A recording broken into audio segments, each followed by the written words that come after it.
मस्तक सिंहासन पे हम आत्माएं, राजन बने और शासन चलाएं। कर्मेंद्रियां कर्मचारी हमारी, भ्रिकुटी बीच दरबार अपना सजाएं। मस्तक सिंहासन पे हम आत्माएं, राजन बने और शासन चलाएं।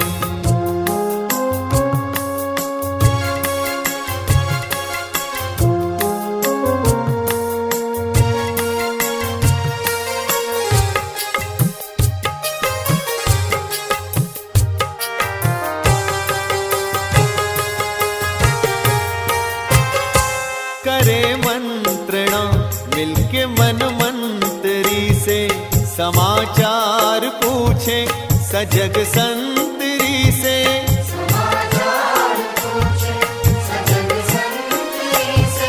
बड़ी सावधानी से इस राजधानी को माया की छाया से पल पल बचाएं। मस्तक सिंहासन पे हम आत्माएं, राजन बने और शासन चलाएं। कर्मेंद्रियां कर्मचारी हमारी, त्रिकुटी बीच दरबार अपना सजाएं।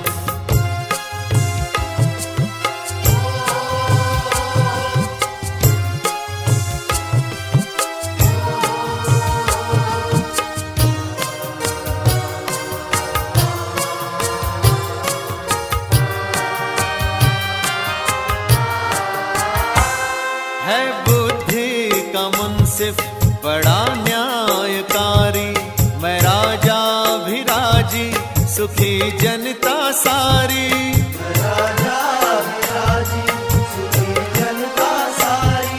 सुसंस्कारों की जो सेना सजग हो, तो दुर्गुण के दुश्मन से धोखा न खाए।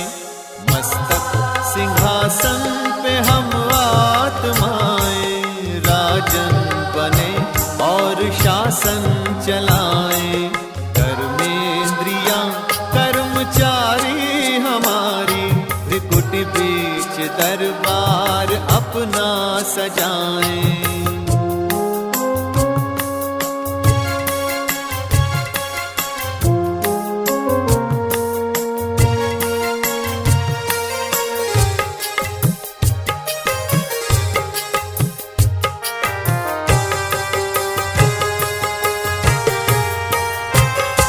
खुदा दोस्त की हम पे है छत्र छाया, कि खोया हुआ राज फिर से दिलाया।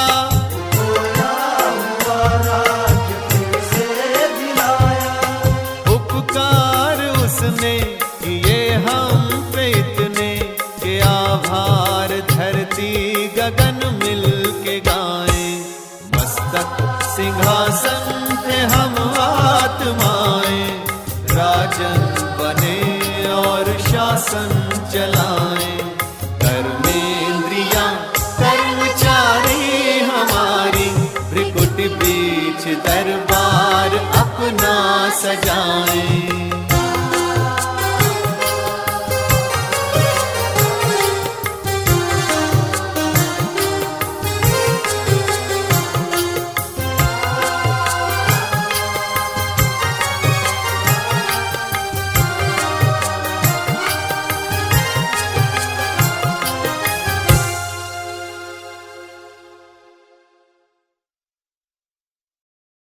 ओम शांति। आज 4 अप्रैल 2021 रिवाइज मुरली है 6 दिसंबर 1987। अव्यक्त बाप दादा के महावाक्य हैं, सिद्धि का आधार श्रेष्ठ वृत्ति। आज बाप दादा अपने चारों ओर के होली हंसों की सभा को देख रहे हैं। हर एक होली हंस अपनी श्रेष्ठ स्थिति के आसन पर विराजमान है। सभी आसनधारी होली हंसों की सभा सारे कल्प में अलौकिक और न्यारी है। हर एक होली हंस अपनी विशेषताओं से अति सुंदर सजा हुआ है। विशेषताएं श्रेष्ठ श्रृंगार है। सजे सजाए होली हंस कितने प्यारे लगते हैं। बाप दादा हर एक की विशेषताओं का श्रृंगार देख हर्षित होते हैं। श्रृंगारे हुए सभी हैं क्योंकि बाप दादा ने ब्राह्मण जन्म देते ही बचपन से ही विशेष आत्मा भव का वरदान दिया। नंबरवार होते भी लास्ट नंबर भी विशेष आत्मा है। ब्राह्मण जीवन में आना अर्थात विशेष आत्मा में आ ही गए। ब्राह्मण परिवार में चाहे लास्ट नंबर हो, लेकिन विश्व की अनेक आत्माओं के अंतर में वह भी विशेष गाए जाते हैं। इसलिए कोटों में कोई में भी कोई गाया हुआ है। तो ब्राह्मणों की सभा अर्थात विशेष आत्माओं की सभा। आज बाप दादा देख रहे थे कि विशेषताओं का श्रृंगार बाप ने तो सभी को समान एक जैसा ही कराया है, लेकिन कोई उस श्रृंगार को धारण कर समय प्रमाण कार्य में लगाते हैं और कोई या तो धारण नहीं कर सकते या कोई समय प्रमाण कार्य में नहीं लगा सकते। जैसे आजकल की रॉयल फैमिली वाले समय प्रमाण श्रृंगार करते हैं तो कितना अच्छा लगता है। जैसा समय वैसा श्रृंगार, इसको कहा जाता है नॉलेजफुल। आजकल श्रृंगार के अलग अलग सेट रखते हैं ना, तो बाप दादा ने अनेक विशेषताओं के, अनेक श्रेष्ठ गुणों के कितने वैरायटी सेट दिए हैं। चाहे कितना भी अमूल्य श्रृंगार हो, लेकिन समय प्रमाण अगर नहीं हो तो क्या लगेगा। ऐसे विशेषताओं के, गुणों के, शक्तियों के, ज्ञान रत्नों के अनेक श्रृंगार बाप ने सभी को दिए हैं, लेकिन समय पर कार्य में लगाने में नंबर बन जाते हैं। भल यह सब श्रृंगार है भी, लेकिन हर एक विशेषता व गुण का महत्व समय पर होता है। होते हुए भी समय पर कार्य में नहीं लगाते तो अमूल्य होते हुए भी उसका मूल्य नहीं होता। जिस समय जो विशेषता धारण करने का कार्य है, उसी विशेषता का ही मूल्य है। जैसे हंस कंकड़ और रतन दोनों को परख अलग अलग कर धारण करता है। कंकड़ को छोड़ देता, बाकी रतन मोती धारण करता है। ऐसे होली हंस अर्थात समय प्रमाण विशेषता व गुण को परख कर वही समय पर यूज करे। इसको कहते हैं परखने की शक्ति, निर्णय करने की शक्ति वाला होली हंस। परखने की शक्ति, निर्णय करने की शक्ति वाला होली हंस। तो परखना और निर्णय करना, यही दोनों शक्तियां नंबर आगे ले जाती हैं। जब ये दोनों शक्तियां धारण हो जाती, तब समय प्रमाण उसी विशेषता से कार्य ले सकते हैं। तो हर एक होली हंस अपनी इन दोनों शक्तियों को चेक करो। दोनों शक्तियां समय पर धोखा तो नहीं देती। समय बीत जाने के बाद अगर परख भी लिया, निर्णय कर भी लिया, लेकिन समय तो वह बीत गया ना। जो नंबर 1 होली हंस हैं, उन्हों की ये दोनों शक्तियां सदा समय प्रमाण कार्य करती हैं। अगर समय के बाद ये शक्तियां कार्य करती तो सेकंड नंबर में आ जाते। थर्ड नंबर की तो बात ही छोड़ो। और समय पर वही हंस कार्य कर सकता जिसकी सदा बुद्धि होली है। बाबा ने कहा समय पर वही हंस कार्य कर सकता जिसकी बुद्धि सदा पवित्र है। होली का अर्थ सुनाया था ना, एक होली अर्थात पवित्र, और हिंदी में भी होली अर्थात बीती सो बीती। तो जिनकी बुद्धि होली अर्थात स्वच्छ है और सदा ही जो सेकंड जो परिस्थिति बीत गई वे होली, ये अभ्यास है। ऐसी बुद्धि वाले सदा होली अर्थात रूहानी रंग में रंगे हुए रहते हैं, सदा ही बाप के संग के रंग में रंगे हुए हैं। तो एक ही होली शब्द 3 रूप से यूज होता है, जिसमें ये तीनों ही अर्थ की विशेषताएं हैं। अर्थात जिन हंसों को यह विधि आती है वह हर समय सिद्धि को प्राप्त होते हैं। तो आज बाप दादा होली हंसों की सभा में सभी होली हंसों की यह विशेषता देख रहे हैं। चाहे स्थूल कार्य अथवा रूहानी कार्य हो, लेकिन दोनों में सफलता का आधार परखने और निर्णय करने की शक्ति है। किसी के भी संपर्क में आते हो, जब तक उसके भाव और भावना को परख नहीं सकते और परखने के बाद यथार्थ निर्णय नहीं कर पाते, तो दोनों कार्य में सफलता नहीं प्राप्त होती। चाहे व्यक्ति हो व परिस्थिति हो, क्योंकि व्यक्तियों के संबंध में भी आना पड़ता है और परिस्थितियों को भी पार करना पड़ता है। जीवन में ये दोनों ही बातें आती हैं।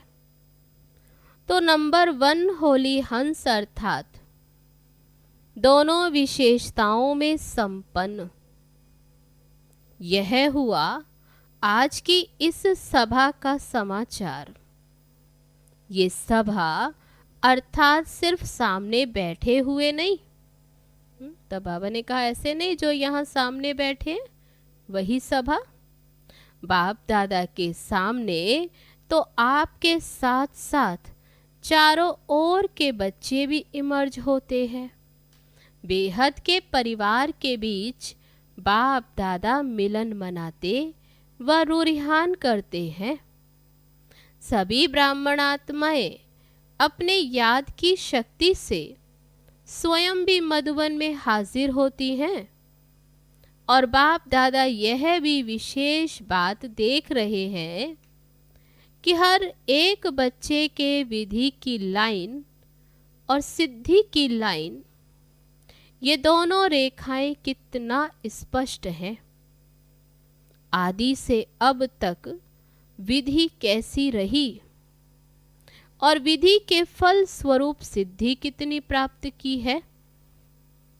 दोनों रेखाएं कितनी स्पष्ट हैं और कितनी लंबी, अर्थात विधि और सिद्धि का खाता कितना यथार्थ रूप से जमा है।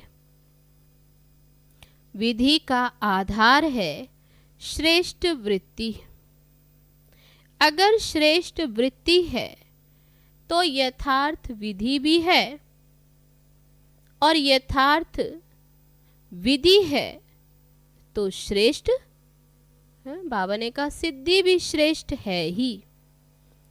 यथार्थ विधि भी है तो बाबा कहते सिद्धि श्रेष्ठ है ही। तो विधि और सिद्धि का बीज वृत्ति है। श्रेष्ठ वृत्ति सदा भाई भाई की आत्मिक वृत्ति हो। तो बाबा ने कहा श्रेष्ठ वृत्ति अर्थात सदा भाई भाई की आत्मिक वृत्ति हो।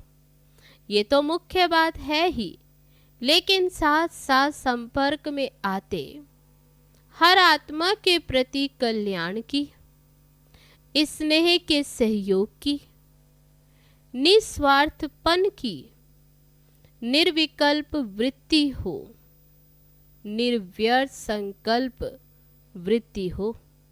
कई बार किसी भी आत्मा के प्रति व्यर्थ संकल्प व विकल्प की वृत्ति होती है।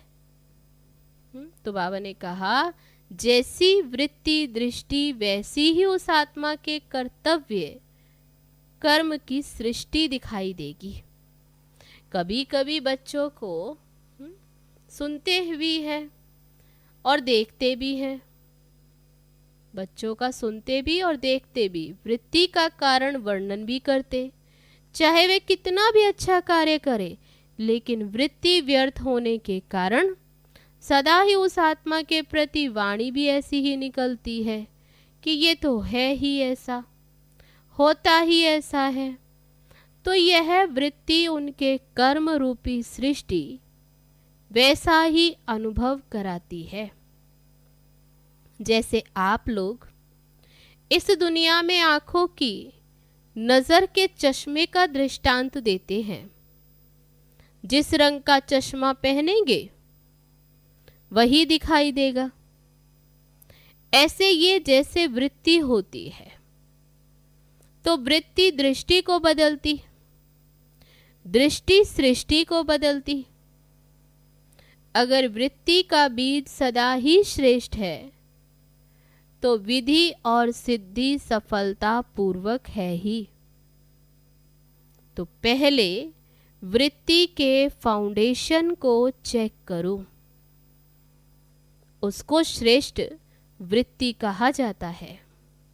अगर किसी संबंध संपर्क में श्रेष्ठ वृत्ति के बजाय मिक्स है तो भल कितनी भी विधि अपनाओ लेकिन सिद्धि नहीं होगी, क्योंकि बीज है वृत्ति और वृक्ष है विधि और फल है सिद्धि। बाबा ने कहा बीज है वृत्ति और वृक्ष है विधि और फल है सिद्धि। अगर बीज कमजोर है, माना वृत्ति कमजोर है, तो वृक्ष चाहे कितना भी विस्तार वाला हो लेकिन सिद्धि रूपी फल नहीं होगा। इसी वृत्ति और विधि के ऊपर बाप दादा बच्चों के प्रति एक विशेष रुझान कर रहे थे। स्व उन्नति के प्रति व सेवा के सफलता के प्रति एक रमणीक स्लोगन रुझान में बता रहे थे। आप सभी एक स्लोगन, ये स्लोगन एक दो में कहते भी हो। हर कार्य में पहले आप, कौन सा स्लोगन कहते? पहले आप। ये स्लोगन याद है ना? एक है पहले आप और दूसरा है पहले मैं। दोनों स्लोगन, पहले आप और पहले मैं, दोनों आवश्यक है। लेकिन बाप दादा रुझान करते मुस्कुरा रहे थे। जहां पहले मैं होना चाहिए वहां पहले आप कर देते हैं,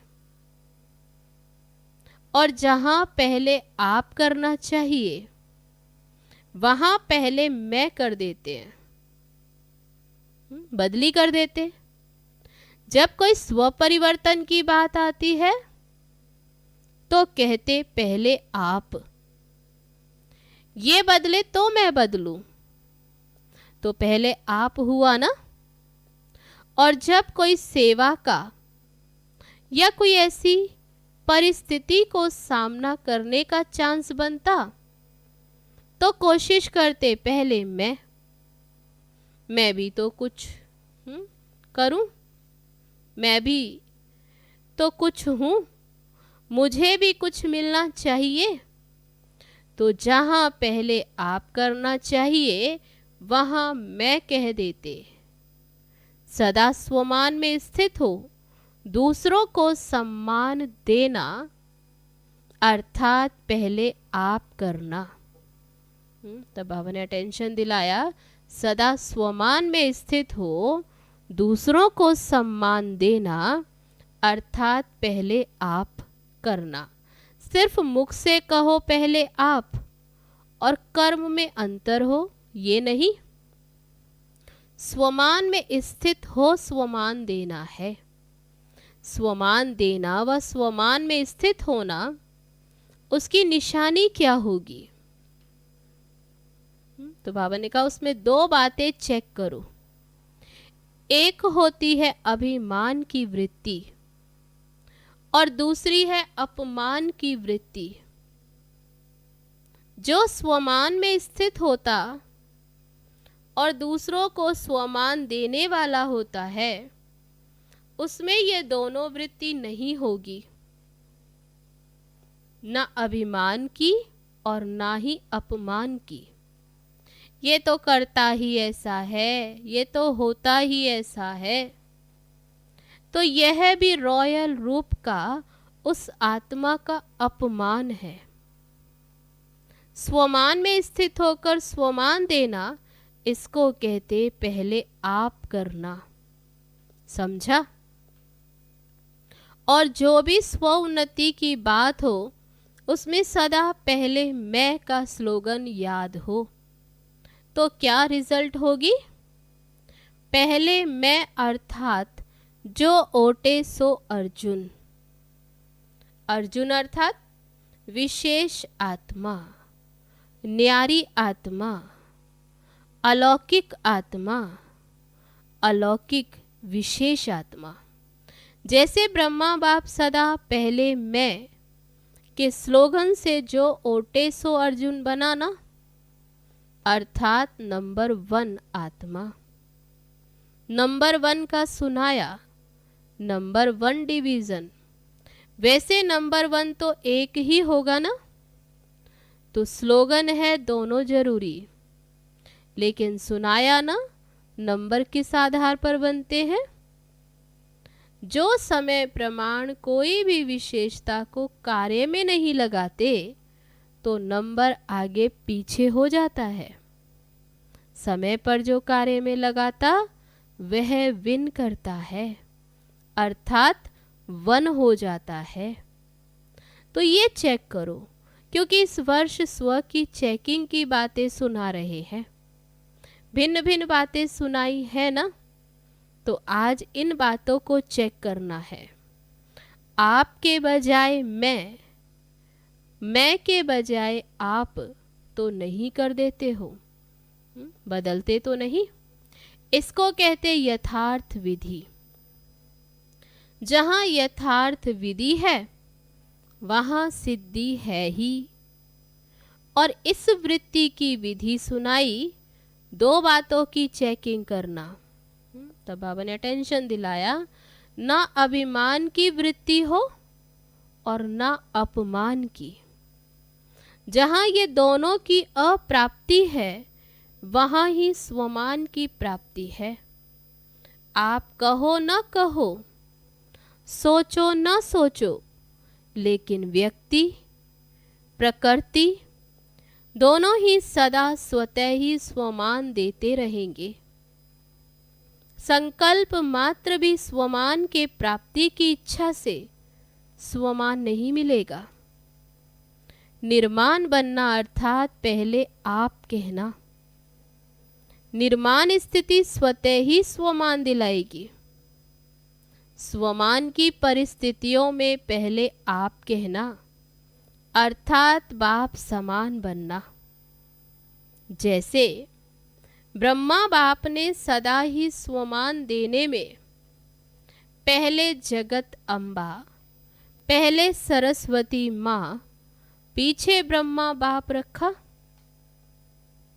ब्रह्मा माता होते हुए भी स्वमान देने के अर्थ जगत अम्बा माँ को आगे रखा।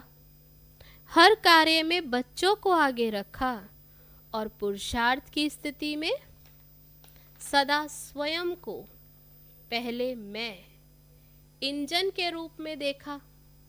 इंजन आगे होता है ना, तो सदा ये साकार जीवन में देखा कि जो मैं करूँगा मुझे देख सभी करेंगे। तो विधि में, स्व उन्नति में व तीव्र पुरुषार्थ की लाइन में सदा पहले मैं रखा। तो आज विधि और सिद्धि की रेखाएं चेक कर रहे थे, समझा? तो बदली नहीं कर देना, ये बदली करना माना। बाबा ने कहा कि ये बदली करना माना ही भाग्य को बदली करना। सदा होली हंस बन निर्णय शक्ति परखने की शक्ति को समय पर कार्य में लगाने वाले विशाल बुद्धि बनो और सदा वृत्ति रूपी बीज को श्रेष्ठ बनाए। विधि और सिद्धि सदा श्रेष्ठ अनुभव करते चलो। पहले भी सुनाया था ना कि बाप दादा का बच्चों से स्नेह है। स्नेह की निशानी क्या होती है? स्नेह वाला स्नेही की, जिससे स्नेह होता उसकी कमी को देख नहीं सकता।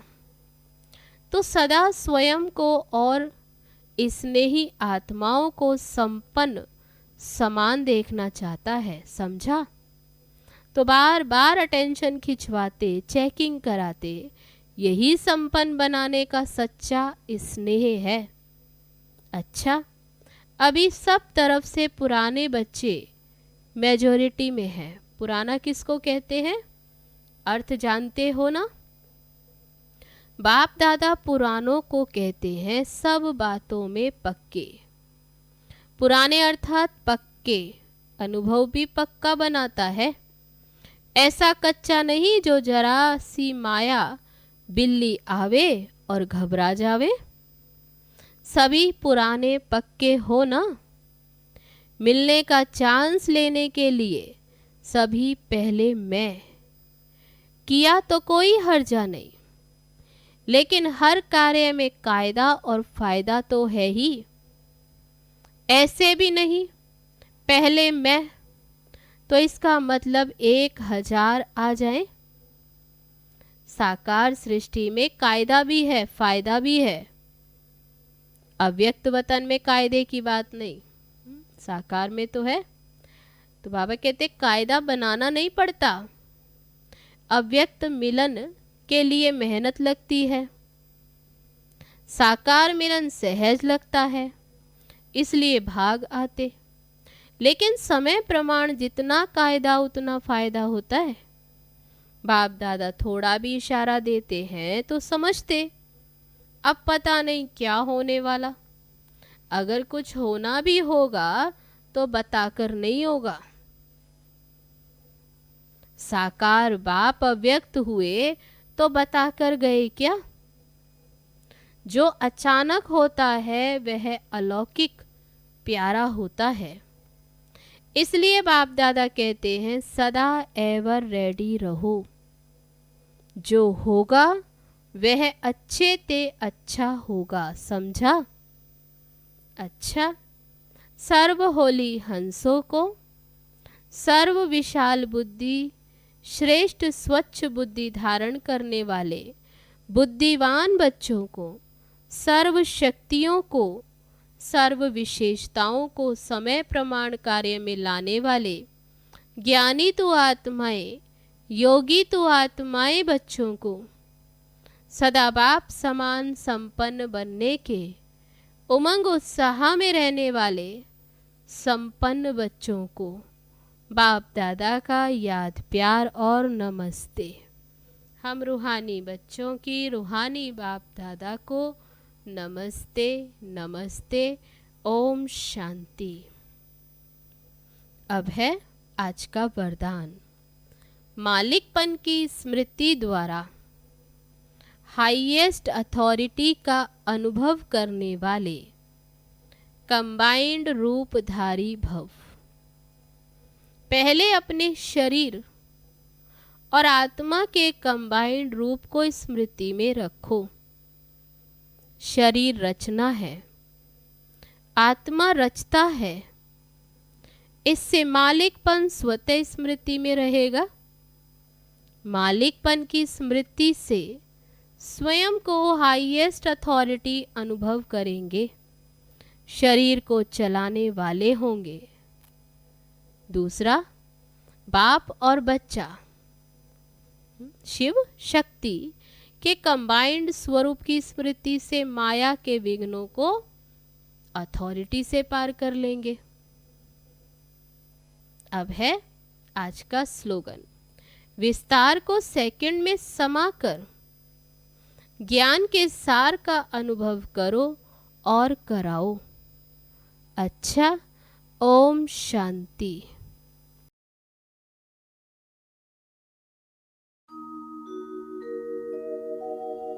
मीठे से मधुबन के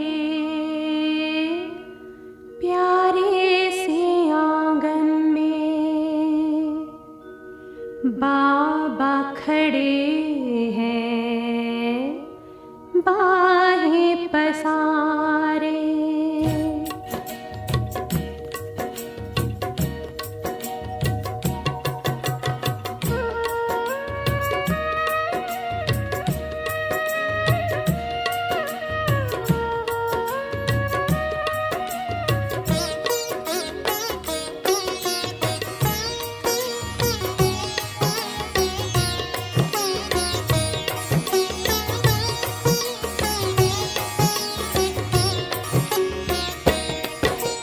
मीठे से मधुबन के प्यारे से आंगन में, मीठे से मधुबन के प्यारे से आंगन में बाबा खड़े हैं, बाहें पसारे। बाबा खड़े हैं, बाहें पसारे। गूंजे कानों में आवाज मानो ये, गूंजे कानों में आवाज मानो ये। आओ बच्चों के